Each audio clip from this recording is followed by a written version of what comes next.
வீடியோவில். இப்போ விஜயினுடைய செய்கையெல்லாம் கண்டிப்பாக கோபி சுதாகர் ஏற்றுக்க மாட்டாங்க. அவங்க விஜய் ரசிகராக கூட இருக்கலாம். ஆனால் இந்த கட்சியினுடைய நடவடிக்கை, இவர்களுடைய செயல்பாடுகள்லாம் கண்டிப்பாக, ஏன்னா அவங்க ஒரு ரேஷனல் தாட்டோடு தான் இருக்கிறாங்க. கோபி சுதாகர் சமூகத்தினுடைய அரசியல் பிரச்சனைகளை நல்லா உள்வாங்கிறாங்க.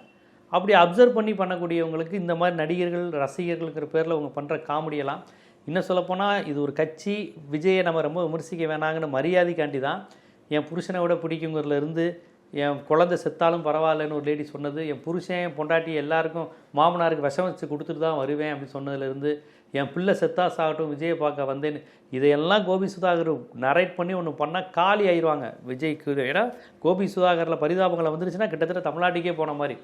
அதையும் பார்த்துக்கிட்டு விஜயை ஆதரிச்சாங்கன்னா அதுக்கு மேலே அவங்க லெவல் நம்ம அதுக்கு மேலே பேச முடியாது. அதனால் கோபி சுதாகர் இந்த மாதிரி விஷயங்களை செஞ்சுருக்கிறாங்க. அந்த சங்கீதா விவகாரத்தில் அவர் ரொம்ப ஒரு கீழ்மை நிலையில் அவர் செயல்பட்டு இருக்கிறார் அப்படிங்கிற அந்த விஷயம்